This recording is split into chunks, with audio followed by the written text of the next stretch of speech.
Male CU are almost like rock stars. Some are really rock stars. Looking at you, Kisho, Tatsu, and Shotaro Morikubo, holding live shows at large venues, even Japan's iconic arenas, having massive sales numbers, setting and breaking records, literally being on the spotlight for something other than being voice actors. But this wasn't how things initially were. No, and no. It was much different. It took some time for male CU to completely adjust themselves to the music industry, or the music industry adjusting itself to the uniqueness of the CU industry. Either way, both had some adjusting to do. It wasn't this easy, or at least it didn't look this easy nor this professional back then. Today, we go back in the memory lane. Let's kick off episode 10 of CU Lounge.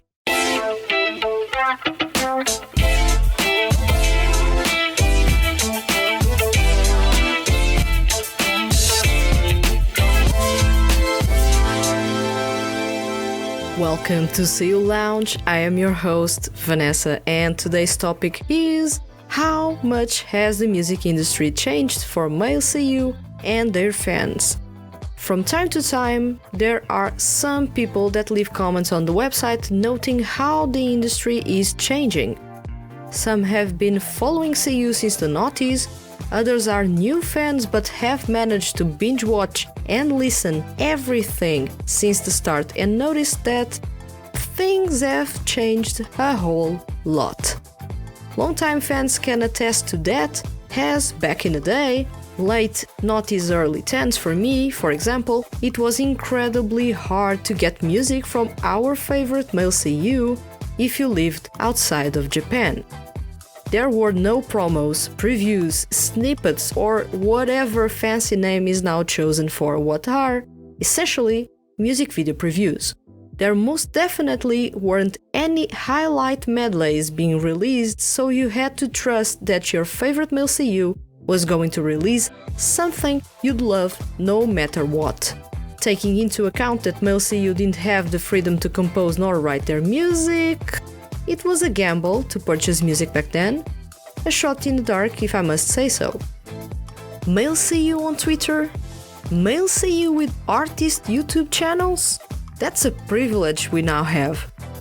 The best one could get was to find the music video on the music label's YouTube channel, if they had one to begin with, and pray that it wasn't region locked, only to find it 90% of the times, you guessed it, region locked.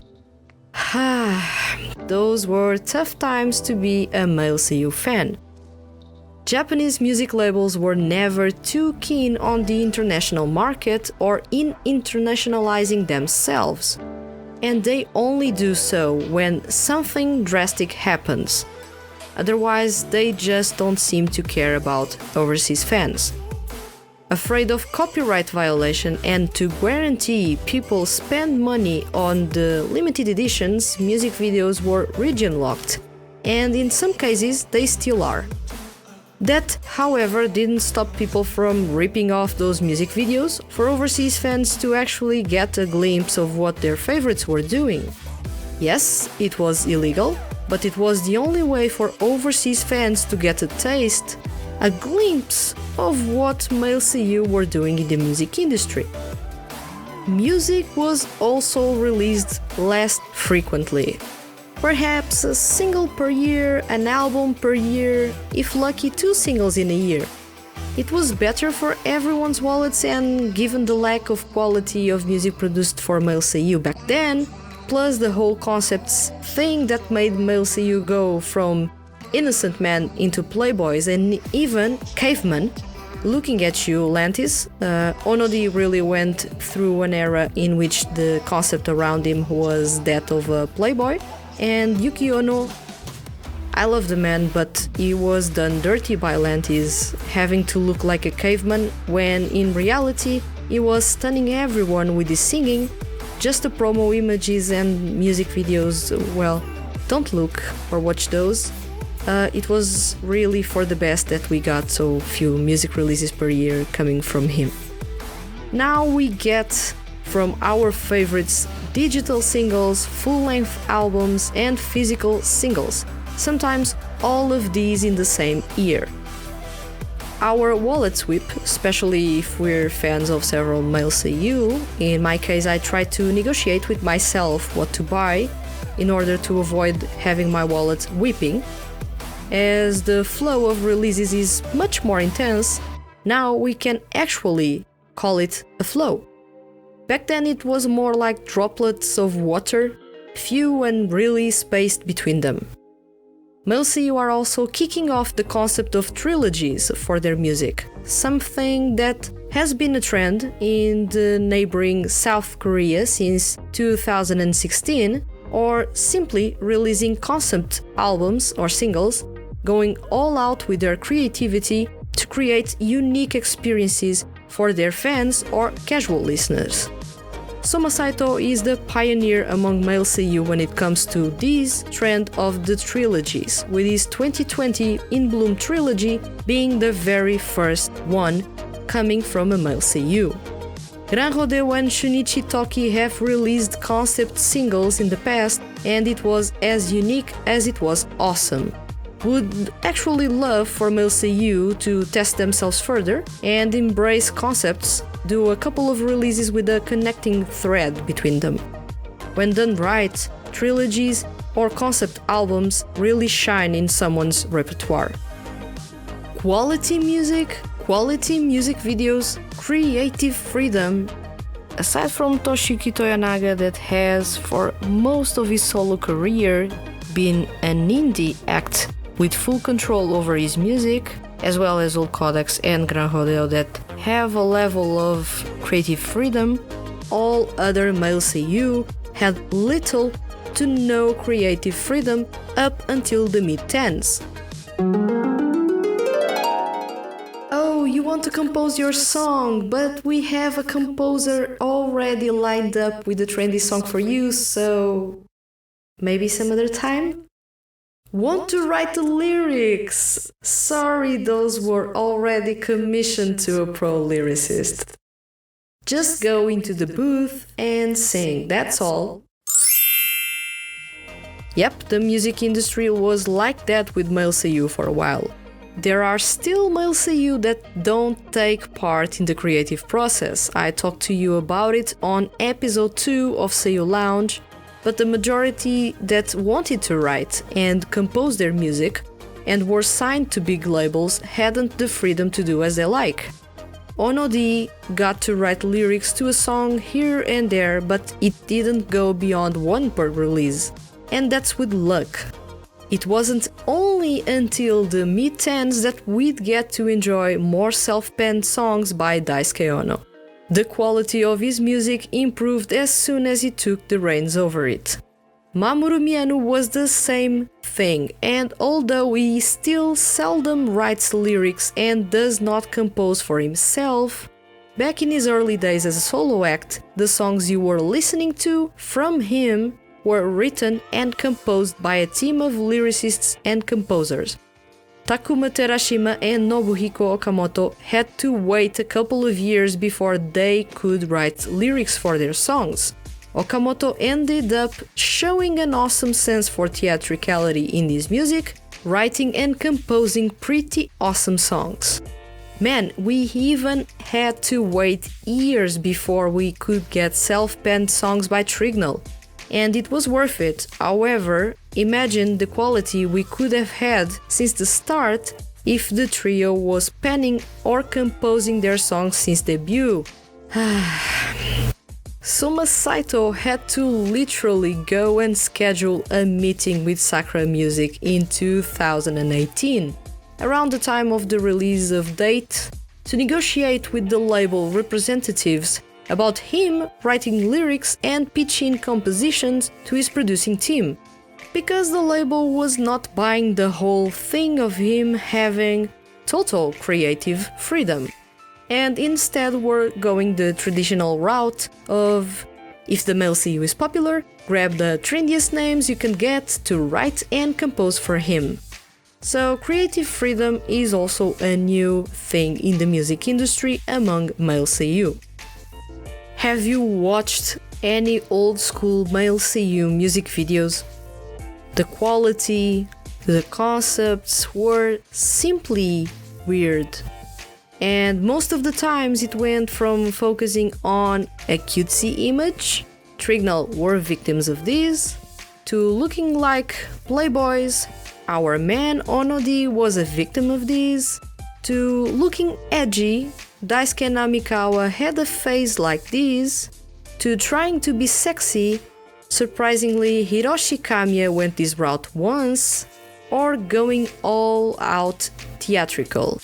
Mamoru Miyano in his egoistic era is a great example.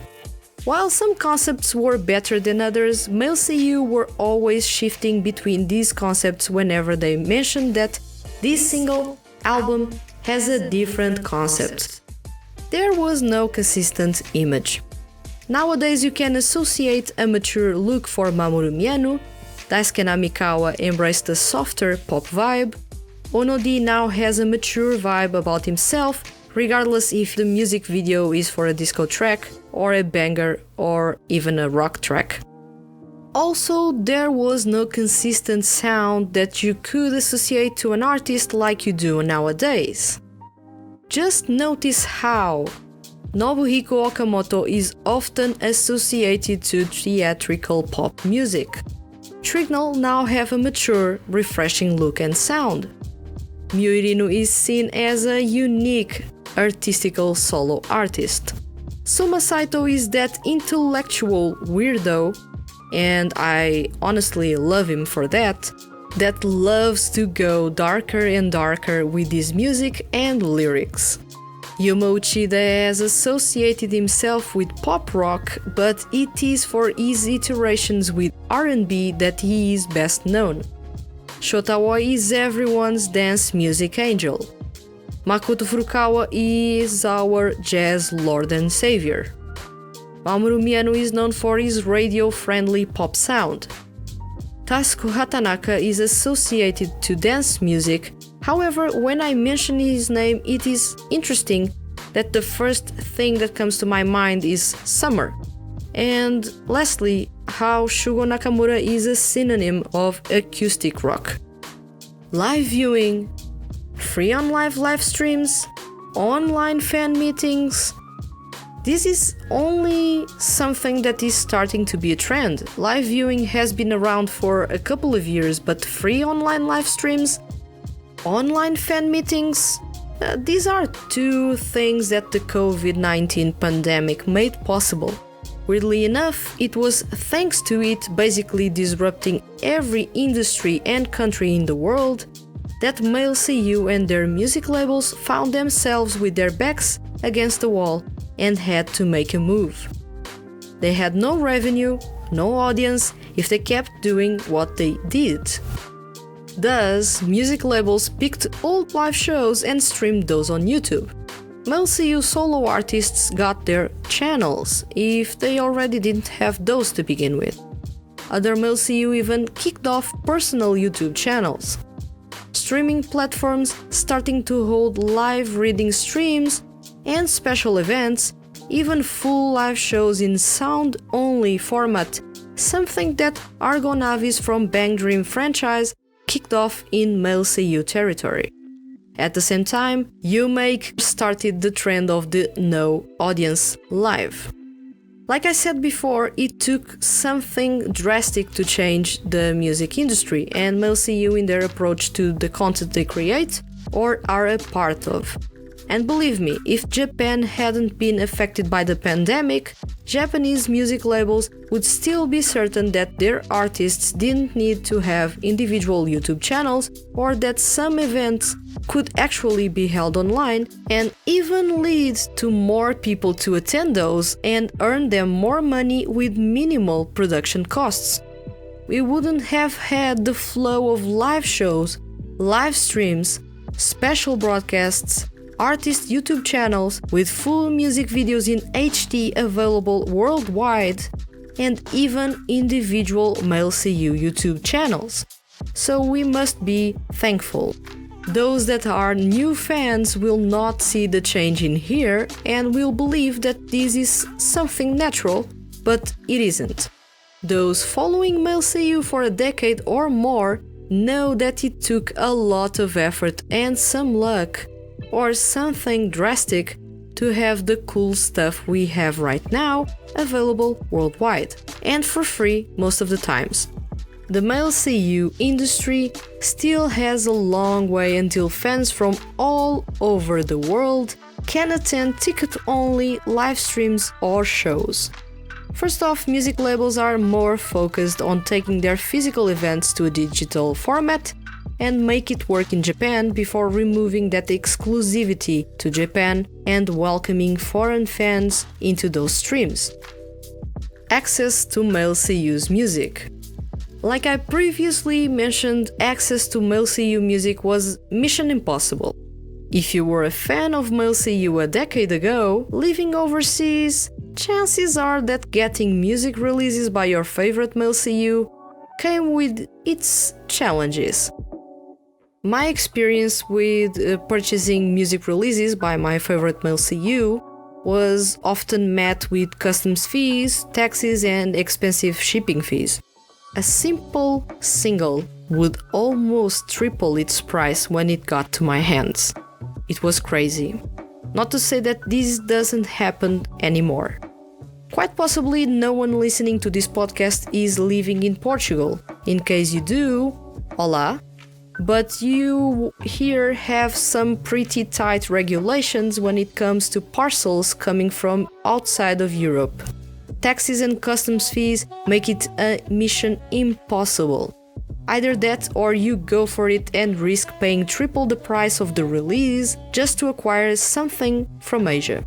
Anything over 1.5 or 2 kilograms stops at customs and is taxed accordingly.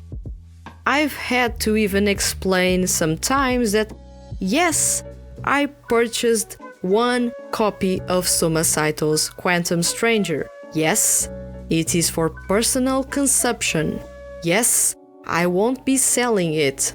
And still get taxed the value of the CD on top of what I had paid before. Twice the price. Crazy taxes around here. In a way, I can understand why people turn to illegal downloads. Taxes and shipping fees can be real deal breakers. However, I don't like the idea of stealing something and not paying for someone's hard work, especially if that someone is my favorite male seiyuu. With this being said, I do not endorse illegal downloads and encourage you to actually find legal ways of supporting your favorite male seiyuu. For more ways to directly support your favorite male seiyuu, I encourage you to revisit episode 3 of Seiyuu Lounge, in which I went into detail about it. Also, the Hand That Feeds HQ's website has an awesome article about that. It is titled Ultimate Entertainment Guide for Male seiyuu Fans. Either way, I don't know how your experience is with importing music, and if you have to pay high taxes. I believe this happens as well with our brothers and sisters in Brazil, or you have it easy because of proximity with Japan, or because you do have stores in your country that sell male seiyuu music. If you do, you are among the few overseas fans that are blessed. One thing I can say is that getting music from male seiyuu was trickier than anything back then. Still is in some cases, but things have turned into something a bit easier for us. Now, male seiyuu have their music on online streaming platforms. Of course, those living outside of Japan can't get their music from Animelo Mix, Mora, or Rekushoku, but we have Spotify. We can stream male seiyuu music on Spotify for free. That is something you would never say a decade ago. Spotify only started to be the go-to platform for streaming in Japan and overseas a bit into the 10s.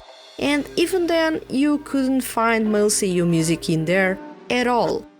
A note that I mentioned Spotify as their free version actually enables you to listen to all music on the platform, whereas in other streaming platforms, you really have to purchase a subscription in order to listen to all music for free. Now, 2D idol franchises like Idolish 7, Utapri and B Project have their entire catalogs there. The Hana Doll, Hypnosis Mic and Paradox Live franchises have the complete releases with drama tracks included, a treat for those that love to get into the lore in the music franchises.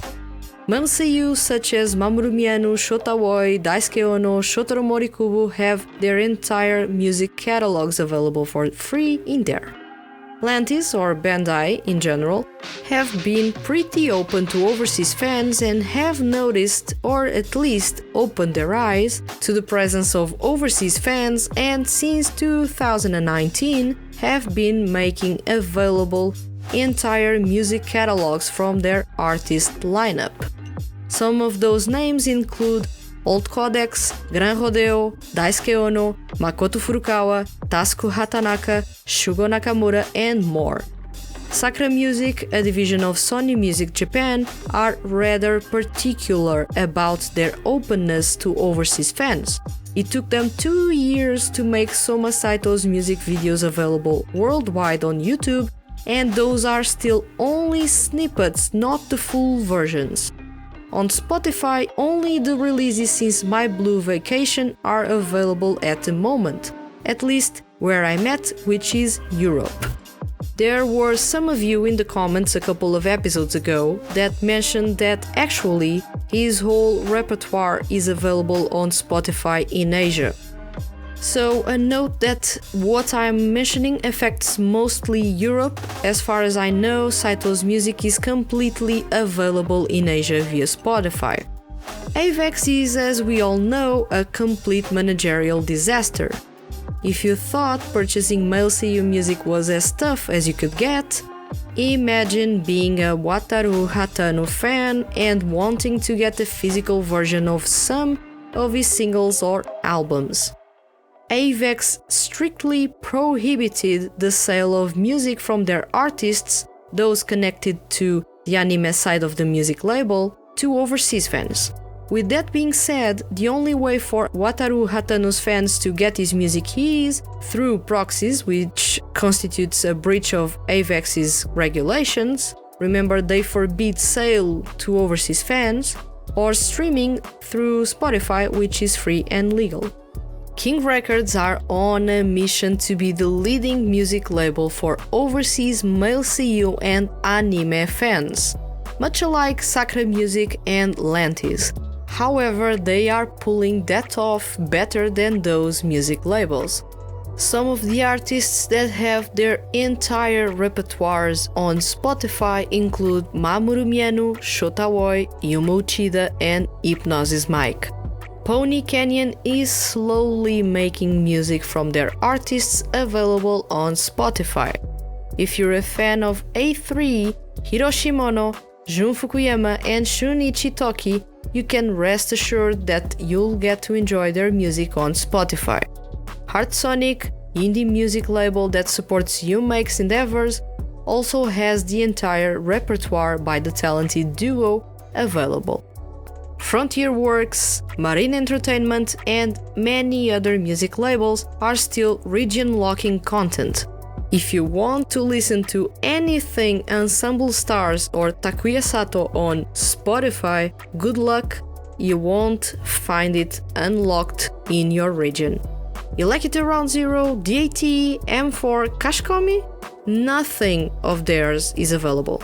As a matter of fact, Marine Entertainment is not a fan of unveiling content to fans anywhere. Previews, cover art are only unveiled 1 or 2 weeks before release. You only get a highlight medley only when the release has already hit stores. Poor management and perhaps some paranoia when it comes to piracy might be the reasons why we might never get music from Kashikomi and M4 on the platform. Some music labels are warming up to the idea of having international fans listening to the music of their talents. However, it has been baby steps for this part of the industry connected to male seiyuu. The pandemic was responsible for making music labels all of a sudden announce the release of songs on Spotify.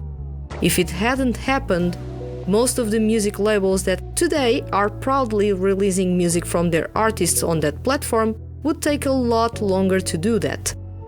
They would get there, although incredibly late, missing the opportunity to cash in on listens that even though the artist needs a lot of those to have a decent paycheck, it's still better than people doing illegal downloads of their music and them getting nothing from it. These are really baby steps. At the same time, acquiring physical releases is much easier, with several Japan-based online stores providing that help to overseas fans. Shipping fees can still be overkill depending on the country you live in, but you can get your male seiyuu music through there and in some cases directly help seiyuu climb Oricon's charts by purchasing through them. CD Japan is a good example of that. Purchases made there are counted to Oricon's charts. Also, I have been a client of theirs for years. Remember those releases I said I ended up paying triple? And also an affiliated marketeer with them since 2012. You also have Yes Asia, although purchases from there won't help male seiyuu climbing charts, as those sales are counted differently. Animate International still don't have everything you can find in its Japanese counterpart, and shipping fees can be once again a deal breaker for you.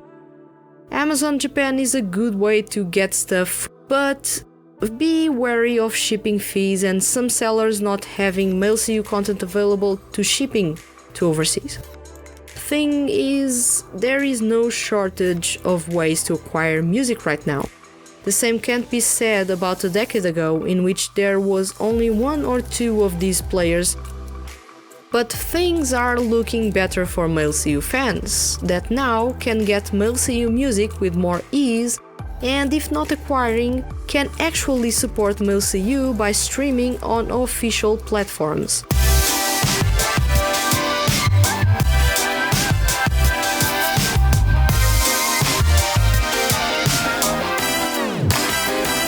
I look at the seiyuu music industry with nostalgia. Yeah, no one wants to pay insane fees for something, or even having to scour the web looking for a reliable store from where you can get male seiyuu music. We now have it really easy. Male seiyuu as well have it easy. They can now have more exposure to overseas fans just by having their music on Spotify, having their own YouTube channels with full music videos available to watch time and time again, guilt-free. Music and music videos have more quality than ever before. Male seiyuu have creative freedom, some of them total creative freedom. Looking at You, Soma Saito and Yuki Ono. Some even launched their music labels, Looking at You, Toshiyuki Toyonaga, which is awesome. Purchasing music is easier, however, still far from optimal for people in some countries. If you ask me, how much has the music industry changed for male seiyuu? I'll say that it is nothing like how it was before. It changed completely, and is still changing as we speak. Further embracing creative freedom for male seiyuu, even letting them really do what they want even when it comes to music videos, would be a good step. Making more music from 2D music projects available to overseas fans would be great for visibility. Maybe it could be a way for these projects to live on and avoid being discontinued due to poor physical sales numbers. I am enjoying all these changes as it has led to more music released more frequently, more quality on vocals, concepts, instrumentals, and music videos. Professional live shows that look the part instead of those shabby live houses in the early 10s. quality live streams, live viewing events, and DVD and Blu-ray releases. The music industry has really changed a whole lot for MLCU and their fans. It is unrecognizable from a decade ago. Now tell me, did you notice these changes happening in the music industry for MLCU? What would you like to be the next changes? Let me know in the comments below. If you enjoyed this episode and don't want to miss the Hand That Feeds HQ's weekly MLCU and music-related content, hit the subscribe button. I'll return next week with another episode of Seiyu Lounge.